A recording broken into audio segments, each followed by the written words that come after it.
गुरुर्ब्रह्मा गुरुर्विष्णु गुरुर्देवो महेश्वरा गुरु साक्षात् परब्रह्म तस्मै श्री गुरुवे नमः। वसुदेवसुतं देवं कंसचाणूरमर्दनं देवकी परमानन्दं कृष्णं वन्दे जगद्गुरु। एवं बहुविधा यज्ञा विदिता ब्राह्मणो मुखे कर्मजां विदितान् सर्वान् एवं ज्ञात्वा विमोक्षसे।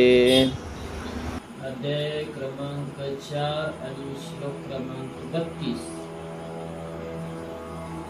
मध्ये आपण बघणार आहोत। गेल्या वेळेस आपण 29, 30 आणि 31 तीन श्लोक पाहिले। मागचं जरा काहीतरी वाचतो म्हणजे पुढचं लक्षात येईल नाही। मागचं 2 वेळी वाचू। असे जे अनादि सिद्ध परिशुद्ध आणि ज्ञानरूपी यज्ञामध्ये शिल्लक राहिलेले ब्रह्म असते त्या ब्रह्माचे ब्रह्मनिष्ठ लोक जे अहम ब्रह्मास्मी म्हणजे मीच ब्रह्म आहे या मंत्राचे सेवन करतात म्हणजे ब्रह्माशी एकरूप। याचप्रमाणे यज्ञाचे शिल्लक राहिलेले ज्ञानरूप अमृत पाशन करून जे तृप्त होऊन अमर होतात ते सहजच ब्रह्मत्व पावतात। जन्माला येऊन ज्यांनी संयम रूपी अग्नीची उपासना घडत नाही आणि जे योग यज्ञही करीत नाही त्या लोकांना विरक्ती माळ घालत नाही।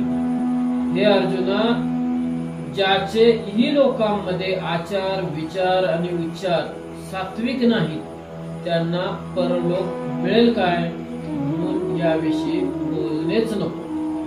म्हणजे भगवंताने या ठिकाणी 31 नंबरच्या श्लोकामध्ये आपल्याला असं सांगितलं होतं की हे कुरुश्रेष्ठ अर्जुना, यज्ञाचा परिणाम जे ज्ञानरूपी अमृत त्याचे सेवन करणारे योगीजन सनातन परब्रह्माला प्राप्त होतात।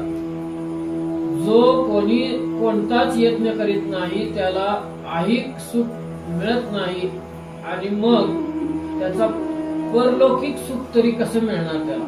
म्हणजे अशा पद्धतीचा ते 31 नंबरचा श्लोक होता। या ठिकाणी काय सांगितलं होतं की जी लोक अर्जुनाला भगवंतानं सांगितलं की ज्यांचे ई लोकांमध्ये म्हणजे जी आता आपण सकाळ उठल्यापासून रात्री झोपेपर्यंत ज्या ज्या काही गोष्टी करतो म्हणजे दिनचर्या आपली सकाळ उठल्यापासून रात्री झोपेपर्यंत त्याचे आचार विचार आणि उच्चार सात्विक नाहीत त्यांना ई लोक तर सोडा परलोक तर मिळणार पण नाही असं भगवंतानं सांगितलं आहे। तर आता आपण पुढचा जो श्लोक वाचला त्याचा अर्थ समजून घेऊ।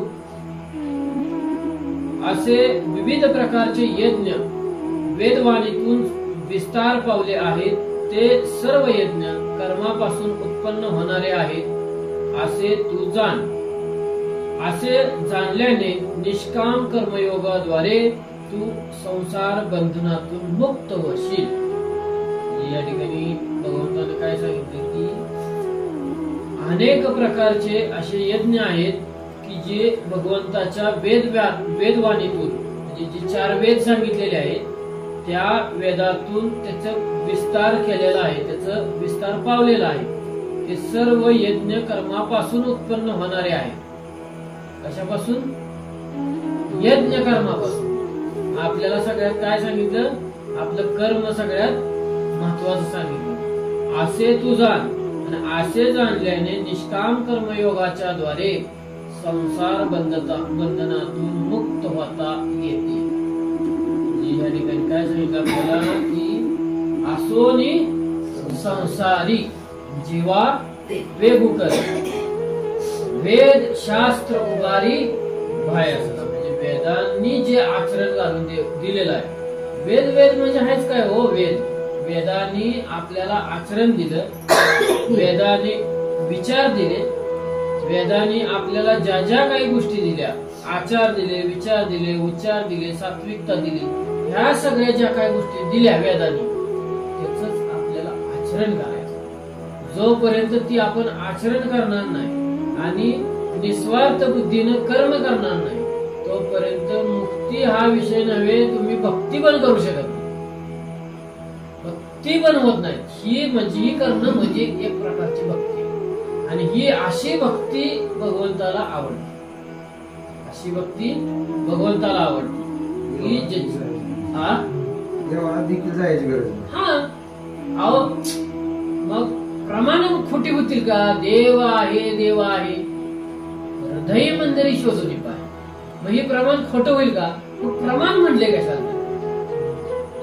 जर काया ही पंढरी आणि आत्मा तो विठ्ठल, ही मग प्रमाण खरं होईल का नाही खोटं होईल?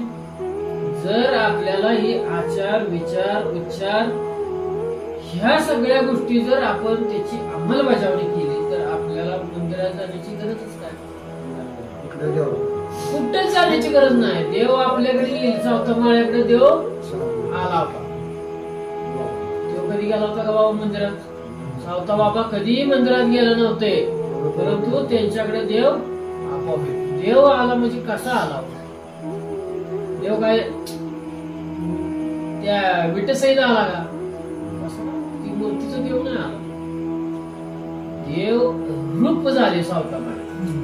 देव रूप झाले म्हणजे ह्यामध्ये जे वर्णन भगवंताने केलं त्यातले, जसं की एखाद्या गोष्टीला वर्णन केल्यानंतर आपण म्हणतो ना की कोणतीही गोष्ट, एखादी धरून चाला किंवा लग्न चालू आहे किंवा समारंभ चालू आहे एखादा, आणि त्यामध्ये सगळ्या बाबी अगदी भरून पूर्ण उरलेले आहेत, म्हणजे काय कमतरता नाही, काही सुद्धा कमतरता नाही. मग अशा ठिकाणी मग आपण म्हणणार काय? एक नंबर सगळं झालं म्हणणार का नाही? आता समजा आपला कार्यक्रम झाला, कुठला? वैष्णव मेळावा, एक दिवसीय वैष्णव मेळावा झाला. उत्तम रीतीने वैष्णव मेळावा पार पाडला. म्हणजे सकाळचं उद्घाटनपर कीर्तन पण छान प्रकारे झालं. परत त्याच्यानंतर आपण प्रवचन पण झाली. प्रवचनानंतर रंगीत संगीत हरिपाठ झाला, आणि हरिपाठामध्ये सगळ्यात महत्वाची गोष्ट म्हणजे हरिपाठ झाल्यानंतर कीर्तन वेळेत सुरू झालं. बघा, 9:45ला कीर्तन चालू झालं, 11ला बंद झालं. म्हणजे अगदी राईट टाइम जसाच्या तसा. म्हणजे त्या ठिकाणी काय उन्हं होतं का? काहीच उन्हं नव्हतं.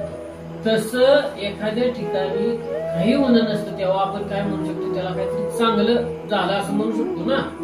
तसं ह्या ठिकाणी आपल्याला विषय काय चालला होता आपला? की सावता बाबाचा विषय चालला की त्या ठिकाणी जेव्हा त्या सावता बाबांच्या देहावरती जे भगवंताच्या खुणा असतात त्या खुणा म्हटल्या. म्हणजे भगवंताची काय खूण आहे?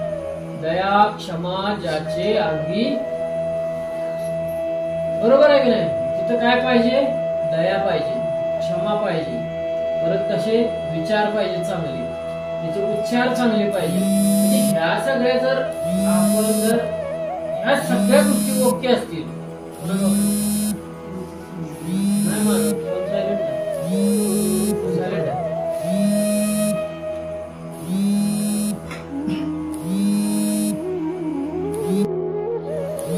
तर अशा पद्धतीनं ज्याच्या शरीरावरती ते भाव उमटतात आणि ते पुन्हा दिसतात, तेव्हा आपण असं म्हणू शकतो की बाबा हा व्यक्ती देवरूपच झाला. देव त्याच्याकडे आला म्हणजे कोणत्या स्वरूपात आला? तो रूपात आला का? स्वरूपात. स्वरूप समजून घ्यायचं आपल्याला. हा रूप म्हणजे रूप जे आहे ते ह्या डोळ्याने दिसणारं रूप असतं, आणि अंतर्मनानं अंतर्ज्ञानानं दिसणारं काय असतं? स्वरूप असतं. देव स्वरूपानं. आता जेव्हा आपण नामचिंतन करतो, कशाचं करतो? रूपाचं करतो का स्वरूपाचं करतो? आपण स्वरूपाचं नामचिंतन करतो. म्हणजे आपल्याला कसं सांगितलंय, सगुण सांगितलं का निर्गुण सांगितलं? आपल्याला कुणाला भाजायचं, सगुणाला भाजायचं का निर्गुणाला भाजायचं? आपल्याला खरं सगुणाकडून निर्गुणाकडे जायचं. सगुण बघायचंय, परंतु सगुण खरं आहे का? सगुण खरं नाही. कारण जी दिसतंय ना ती सगळी माया. बघा इकडे काय प्रमाण आहे बघा, की जगत मिथ्या ब्रह्म सत्य. ब्रह्म सत्य, जगत मिथ्या. म्हणजे ब्रह्म ही सत्य आहे, पण जगत ही सत्य आहे का? जगत मिथ्या सांगितलं. आणि मग जगतामध्ये असणाऱ्या सर्व चराचरामध्ये असणाऱ्या सगळ्या गोष्टी सगळ्या काय होणार आहेत? नाश पावणार आहे. आज ना उद्या नाश पावणार आहे. बघा एक प्रमाण आहे, मला वाटते नामदेव महाराजांचं कुठलंच आहे, की तीर्थक्षेत्र वाराणसी नाश आहे. त्या तीर्थक्षेत्राला सुद्धा काय सांगितलं? नाश होणार आहे एक ना एक दिवस. त्या तीर्थक्षेत्रात सुद्धा अविनाश पाहे शोधून.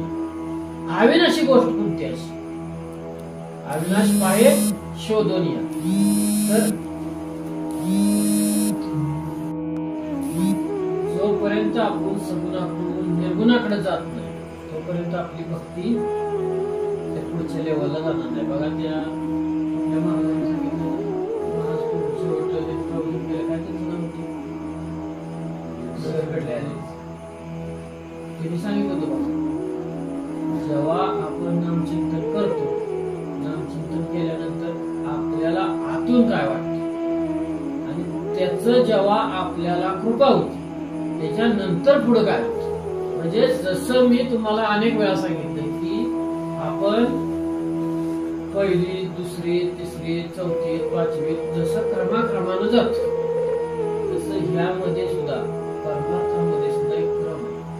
जसं नवविधा भक्ती सांगितली आपल्याला, नवविधा भक्ती सांगितली, तर त्या नवविधा भक्तीप्रमाणे आपला सुद्धा परमार्थ असा पुढे पुढे पुढे पुढे यायला पाहिजे. म्हणजे आपण म्हणत असू नाही, आपण सुरुवातीला कोण होतो? सुरुवातीला कोण होतो? आपण साधक होतो का? साधक नव्हतो, बद्ध होतो, बद्ध. आणि बद्ध असल्यानंतर आपण काय केलं? त्याच्यानंतर आपण प्रश्न विचार, मुमुक्ष झालो. मुमुक्ष झालो. मुमुक्षानंतर आपण काय झालो? साधक झालो. साधकांच्या नंतर एक स्थिती येते, काय येते? सिद्ध. म्हणजे बद्ध, मुमुक्ष, साधक आणि सिद्ध. आता आपण कोणत्या दशेमध्ये? साधक देशामध्ये. बरोबर आहे का नाही? म्हणजे आपण काय केलं की आपण ती गोष्ट विचारून घेतली बरोबर, की माझं स्वरूप काय व्हावं. एक ठिकाणी प्रमाण आहे बघा त्याला, ओळखारे वस्तू सांडारे कल्पना. किंवा अजून एक प्रमाण आहे, मला वाटतं मुक्ताबाईचं, की कोण्या कारणाशी आला तुम्ही येथे. तुम्ही इथं नेमकं कोणत्या कारणासाठी आला? या जगतामध्ये तुम्ही मानव देहामध्ये आला, काय कारण होतं? अजून एक प्रमाण आहे की इथे येऊन नेमकं करायचं काय आपल्याला? भजन. नेमकं भजन कोणाच करायचं समजून घेतलं पाहिजे ना आपल्याला, भजन कोणाच करायचं. आपल्याला अजून भजनच माहित नाही, करणार कसं? आता आपण लोकांनी अनुग्रह घेतला, आपल्याला ती भजन प्राप्त झालं, आपण ती भजन करू शकतो किंवा आपण करतोय. परंतु ज्या ठिकाणी सगळं अध्यायाच्या अध्याय पाठ असणाऱ्या लोकांना ती भजन प्राप्त होईल का? नाही होत. गुरु कृपा जोपर्यंत होणार नाही तोपर्यंत ती भजनाची प्राप्ती होणार नाही. देवाची जोपर्यंत कृपा होणार तोपर्यंत ती गोष्ट प्राप्त होणार नाही. कारण ज्ञानेश्वरी मध्ये सांगितलंय, जो वरी हा बोधू भेटे न मनात, तो वरी यया साधन्या भजावेच लागे. म्हणजे कोण समजा गोंदावल्याच्या वाऱ्या करत असेल, कोण ज्योतिबाच्या वाऱ्या करत असेल, कोण तुळजापूरच्या वाऱ्या करत असेल, कोण अक्कलकोटच्या वाऱ्या करत असेल, कोण आणखीन कुठं जात असेल, पंढरपूरच्या वाऱ्या करत असेल, अनेक प्रकारच्या वाऱ्या किंवा अनेक प्रकारे माणूस स्वतःच्या मनाला बरं वाटेल त्या पद्धतीनं भक्ती करत असतो. ती भक्ती कशासाठी चाललेली असते माहितीये का? ही गोष्ट प्राप्त होण्यासाठी. ही आपल्याला जी नाम भेटलं ना, सार सार सार विठोबा नाम तुझे सार, ही गोष्ट प्राप्त होण्यासाठी आपल्याला ही सगळी फिरायची भक्ती चालू असते. म्हणजे आपण म्हणतो ना की देव बाहेर आहे का आत आहे? देव आत आहे. मग आपण आजपर्यंत का बाहेर फिरतो? आता समजा आपण कुठे समजा देवाला चाललोय, आपण काय म्हणतो देव देव करून आलो. देव आत आहे, तिथं काय करून आला? बरं तिथं जाऊ दे, गेला तर जाऊ दे. तिथं गेल्यावर केलं काय ते? देवदेव करायचं म्हणजे काय? तिथं जाऊन आपण काय करतो? नतमस्तक होतो, हात जोडतो, डोकं खाली करतो आणि डोळे बंद करून दर्शन घेतो का डोळे उघडं ठेवून? डोळे बंद करून दर्शन घेतो महाराज. आणि जर डोळे बंद करून दर्शन घेतो तर हिथं बसून होणार नाही का आपल्याला? बघा आता एका क्षणात तुम्हाला दर्शन घडवून दाखवतो. एका क्षणात डोळे बंद करा आणि पांडुरंग समोर बघा, दिसतं की नाही? तुम्ही आला का नाही पंढरपूरच्या पंढरीला जाऊन एका क्षणात? किती वेळ लागला? अहो मनाची गती इतकी आहे, इतकी आहे मनाची गती, आपण पाहिजे तिथे जाऊ शकतो. कुठल्या तीर्थक्षेत्रावर पाहिजे तिथे जाऊ शकतो. एका क्षणात, एका क्षणात जाऊ शकतो. तसं मनाची गती, मनावरती सगळ्या गोष्टी अवलंबून असतात. ज्याच्या मनाला जोपर्यंत चाळा लागत नाही तोपर्यंत आपल्याला सगळ्या गोष्टी प्राप्त होणार नाहीत. आपल्या वाचा, आचार, विचार हे सगळं कशावर अवलंबून आहे? मन संकल्पाची निपापे न जाती तीर्थाची या बापे. आज सकाळी मी एक व्हॉट्सअपला टाकलो होतो, स्टेटस ठेवला होता की चुकून होणार पाप गंगेमध्ये धुतलं जात. चुकून होणार, चुकून होणार जे पाप आहे ना, आता समजा आपण चुकून समजा एखाद्या मुंगी पाय पडला ते आपल्याला पण माहित नाही. मी आत्मा मिळाला नको, कोणामुळे मिळाला? आपल्यामुळे मिळाला ना. ही आपल्याला तर माहित आहे का? आता आपल्याला पण माहित, पण ती पाप झाले नाही. तशी जी होणारी जी पाप आहे ती गंगेमध्ये गेल्यानंतर, डुबकी लावल्यानंतर तशी पाप धुवून जातात. परंतु जर आपण आवर्जून केलेली जी पाप आहे ती गंगेतच का नाही, कुठल्या जरी 7 समुद्रात जरी गेला तर ती पाप कुठं सुद्धा धुतली जात नाही, कुठंच नाही. म्हणून तर तुकाराम महाराजांचं प्रमाण आहे त्याला, मन संकल्पाची निपापे न जाती तीर्थाची या बाप. जोपर्यंत आपण नामचिंतनानं शुद्ध होत नाही तोपर्यंत आपल्याला कधीच त्याच्यावरती विश्वास बसणार. कारण एका ठिकाणी अजून एक प्रमाण की चित्त नाही निर्मळ, काय करेल साबण? किती बी वर्ण साबण रगडला, किती बी घासला, तर जोपर्यंत चित्त निर्मळ नाही तोपर्यंत साबण लावून काय फायदा आहे का? टाकायला लावलं तरी काय फरक पडणार नाही. तसं या ठिकाणी आपण काय करायला पाहिजे? या ठिकाणी या श्लोकामध्ये आपल्याला सांगितलं की जोपर्यंत आपण आचार विचार शुद्ध करत नाही, आणि सगळ्या गोष्टी शुद्ध कधी होतील आपल्या? जोपर्यंत आपण सतत नामचिंतन करत नाही. आणि तुम्ही म्हणत असाल की मी जाता येता उठता बसता करतो, काय त्याचा उपयोग नाही. हा, त्याला सात्विक कर्म घडत तुमचं. पण जोपर्यंत तुमची बैठक 1 तास, अर्धा तास, 1 तास, 2 तास होणार नाही तोपर्यंत पुढची प्रक्रिया होणार नाही. आता हे तुम्हाला तर काहीतरी वेगळं वाटेल, पण मामा प्रबोध देतात का नाही? प्रबोध देण्याची जी प्रक्रिया आहे ना, ही प्रबोध देण्याची प्रक्रिया आपल्याला ज्या वेळी आपली बैठक 1 तास, 2 तास, 3 तास काहीतरी शरीरामध्ये बदल, काहीतरी आत्म्यामध्ये बदल, आपल्या वाणीमध्ये बदल, आपल्या आचारामध्ये बदल, विचारामध्ये बदल, सात्विकतेमध्ये बदल, जोपर्यंत असं बदल दिसत नाही तोपर्यंत प्रबोध देण्यात काय अर्थ नाही. आज पर्यंत प्रबोध दिलेली माणसं आहेत कुठं बघा, काय काय एखाद तरी जाग्यावर का गेली कुठं? अहो त्यांना तर ब्रह्मनाम मिळालं, ब्रह्मबीज मिळालं, शतकोटीचं बीज मिळालं, मग ती गेली कुठं? अहो हे प्राप्त करण्यासाठी योगीजन किंवा साधक सिद्ध कुठं बसलेत? हिमालयात जाऊन आणि वर्षानुवर्ष तपश्चर्या करतात. त्यांना ही सुद्धा प्राप्त नाही, आपल्याला सहज मिळाली, त्याची किंमत कळाली नाही. म्हणून मी म्हणतोय काय, जोपर्यंत ज्या व्यक्तीची साधना 1 तास 2 तास होत नाही तोपर्यंत त्याला प्रबोध देऊन काय उपयोग नाही. जोपर्यंत त्याची साधना पुढेपर्यंत दिसत नाही गुरुला तोपर्यंत प्रबोध देऊन उपयोग नाही. ज्यावेळी अशी स्थिती निर्माण होईल त्याला, अशी बघा तर काल का परवा मामाने एक टाकलं होतं बघा, डोळे उघडा बघा नीट कशी अवस्था झाली त्या लेडीला. तशी जोपर्यंत आपल्याला अवस्था होत नाही, आता आपल्याला काय काय लोकांना तर न अवस्था होताच प्रबोध मिळाले. का 2 वर्ष पूर्ण झाली मला अजून प्रबोध नाही भेटला, आणि ती तर कवा नामस्मरण करत नाही. आधी मी करत नव्हतं, करत बंद केलं. अशी लोक बरीच आहेत आपल्याला. त्यामुळं काय झालं माहितीये का, त्यामुळं आपल्याला पुढची गती मिळत नाही. नुसतं नाम भेटून नुसता प्रबोध भेटून काय उपयोग नाही. आपण ते केलं पाहिजे का नाही केलं पाहिजे, करायचं कोणी? हा, मग आता समजा तुमच्या पुढं सोन्याचं ताट ठेवलंय, 5 पक्वान्नाचं ताट ठेवलंय आणि हात पण बांधलेत आणि तोंड पण बांधले, काय करणार?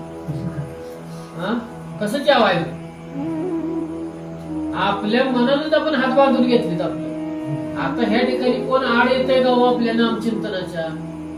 येतंय का कोण आड? कुणीच आड येत नाही. आपल्या फक्त मनाचा निश्चय होईल.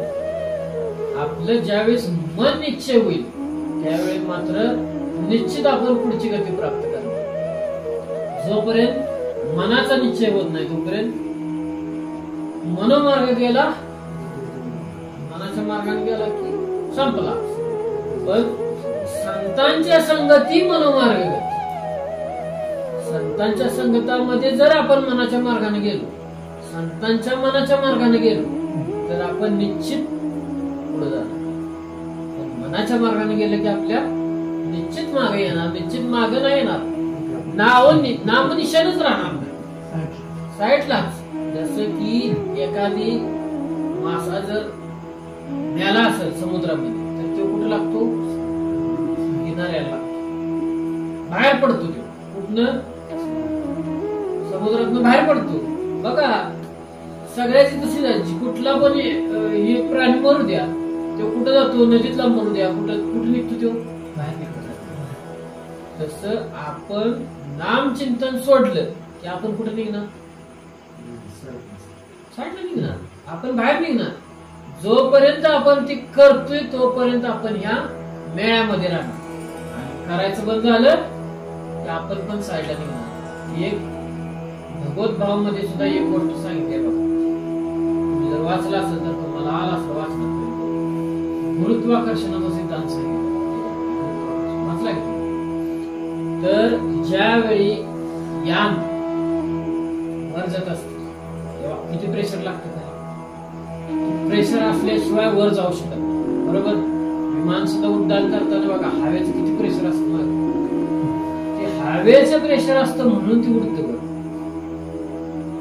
तशा पद्धतीनं ज्यावेळी ती वर जाताना जेवढं प्रेशर असतं त्याच्याही पेक्षा डबल 10 पटीनं प्रेशर खाली येताना लागतं. कारण जेव्हा या वातावरणाच्या बाहेर यान जातं तिथं वातावरण नसतं, त्या वातावरणामध्ये जेव्हा यान जातं आणि ह्या वातावरणामध्ये एक असं डोम आहे, पृथ्वीच्या बाहेर असणारा एक डोम आहे वातावरणाचा, जिथून गुरुत्वाकर्षण चालू होत. त्या ठिकाणी घुसताना त्या यानाला लगेच घुसता येत. मग ऐकलं असेल कल्पना चावला, त्याच्यामध्ये अंत झाला तिला, म्हणजे बरेचसे अंतराळवीर गेले होते, त्यामध्ये कल्पना चावला एक भारतातली अंतराळवीर. त्यावेळी त्या फोर्स मध्ये काय झालं, त्यांच्या ज्या यानाला बाहेरून ज्या सपोर्टला फरशा लावल्या होत्या त्या गरमीनं उष्णतेनं त्या फरशा काय झाल्या निघाल्या, त्या यानाच्या छिद्रे झाल्या. इतकं घर्षण असतं त्या ठिकाणी आत घुसण्यासाठी. बघा एखादं समजा आपण साधं उदाहरण घ्या, काय जर पालखी घातली आपण पाण्यात, बाहेर काढताना आपल्याला प्रेशर असतं का नाही, पण जाऊ दे पावसाळ्याच्या दिवसामध्ये चप्पल जर रवली आपली, सोपं उदाहरण सांगतो, काय होतं निघते का चप्पल लगेच बाहेर. जर तिने काय केलं असतं, गॅस पकडलेला हवा पकडलेली. तसं ह्या ठिकाणी सुद्धा जेव्हा आपण ह्या वलयाच्या बाहेर जातो त्यामध्ये वलयामध्ये घुसता येत नाही परत. आणि त्यात घुसणारा परत बाहेर जाऊन घुसणारा, बाहेर जाऊन आत येणारा, त्याला लय दम गमावला, त्याला लोळणच घ्यावी लागते गुरुच्या पायावर. तोपर्यंत शक्य नाही. अजून आपण एक पण मूवी वाचली नाही. आता वाचूया थोडीशी, एक तरी श्लोक वाचूया 3 ओळीचा. ऐसे बहुती परी अनेक जे सांगितले तुझगा याग विस्तारुनी वेद चांग म्हणतिले आहे ती. या ठिकाणी पण भगवंत तेच सांगतायत की अशा प्रकारे जे अनेक यज्ञ तुला सांगितले, आता जी सांगितले नाही सगळं ही यज्ञ आहे ती लक्षात ठेवा. हे यज्ञ आहे ती, त्याबद्दल वेदात उत्तम तऱ्हेने वर्णन केलेलं आहे. म्हणजे 4 जी वेद आहेत ती ऋग्वेद, सामवेद, यजुर्वेद असे 4 वेद आहेत. या वेदांमध्ये ह्या सगळ्या यज्ञाबद्दल उत्तम प्रकारे वर्णन केलेलं आहे असं भगवंत म्हणतात. परी तेने विस्तारिले काय करावे, परी तेने विस्तारे काय करावे, हेच कर्म सिद्ध जाणावे, ये तुलेनी कर्मबंधू स्वभावे पावेलना. परंतु ह्या विस्ताराची आपणास काय आवश्यकता आहे, ते सर्व यज्ञ शरीर, मन आणि इंद्रिय यांच्या क्रियांनी उत्पन्न होते. ते सर्व यज्ञ फलाच्या इच्छेने केल्यास बंधन प्राप्त होते. काय होते इथे सांगितलंय. आणि ते सूत्र जाणले की कर्म बंधन प्राप्त होणार नाही. या ठिकाणी दोनच ओव्या येतात 32 नंबरच्या श्लोकात, पण खूप महत्वाच्या येतात. या ठिकाणी आपल्याला विस्तारानं सांगितलं, भगवंतानं विस्तारानं सांगितलं की काय काय कुठल्या प्रकारचे यज्ञ आहेत. एक शरीर, मन आणि इंद्रिय, ह्या तिघांचं काय करायचंय. ह्या तिघांची जी क्रिया आहे, क्रिया ज्या उत्पन्न होतात ते सर्व यज्ञ फलाच्या इच्छेने झालेल्या क्रिया आहेत. जे आपण काय जे करतो, शरीर, मन आणि इंद्रिय जी कामं करतात ना ती फलाच्या इच्छेने. आणि आपल्याला काय सांगितलं या ठिकाणी, जोपर्यंत कर्मबंधनातून आपल्याला सुटायचं जर असेल तर काय करायला पाहिजे, आपल्याला इच्छा काय केली पाहिजे, आपल्याला पूर्ण केली पाहिजे. पूर्ण कशी करणार, इच्छा माझी पुरी करा, कशी करायची इच्छा पूर्ण. बघा इच्छा एकाच गोष्टीला पूर्ण होती, नाम चिंतनाने इच्छा सगळ्या पूर्ण होतात. म्हणजे ती कोणत्याही प्रकारची आपली इच्छा असो. बघा इथे या ठिकाणी जेव्हा कोणती आपण इच्छा करतो किंवा अनेक उदाहरण आहेत, उदाहरण द्यायचे म्हटलं तर अशा वेळी जेव्हा तक्षक नाग येऊन जेव्हा ह्याला चावणार होता त्या राजाला, परीक्षित राजाला, बरोबर. तर परीक्षित राजाला जेव्हा तक्षक नाग येऊन चावणार होता तेव्हा व्यासाने काय केलं, तर भागवत सांगितलं. सगळं किती दिवस सांगितलं, 7 दिवसामध्ये सगळं भागवत सांगितलं. भागवत सांगितलं म्हणजे काय सांगितलं, 7 दिवसामध्ये त्याला अनुग्रह देऊन त्याच्याकडून साधना करून घेतली. भागवत म्हणजे ही सांगितलं नाही त्याला, भागवत म्हणजे नाम दिलं आणि त्याच्याकडून 7 दिवस साधना करून घेतली. आणि 7व्या दिवशी त्याला जेव्हा बसवलं असेल साधनेला, त्यावेळी त्याचं जे जसं की माऊलीनी आता पुढे येणार आहे आपल्याला 6व्या अध्यायामध्ये, जसं की माऊलीनी आपल्या शरीरामध्ये 4 प्राण जसेचे तसे ठेवून फक्त एक म्हणजे प्राण नावाची जी गोष्ट आहे ती फक्त शरीराच्या बाहेर काढलेली आहे. आणि त्यावेळी त्या ठिकाणी फक्त शरीर चांगलं राहणार, पण प्राण आहे का तिथं? प्राण. तसं पाहायला गेलं तर आपल्या शरीरामध्ये 10 प्राण आहेत, पण मेन प्राण 5 आहेत. प्राण, अपान, समान, व्यान, उदान ही 5 प्राण मेन आहेत. आणि मग बाकीचे वेगवेगळे प्राण आहेत, म्हणजे धनंजय प्राण आहे, अनेक वेगवेगळे 3-4 प्राण आहेत त्याला.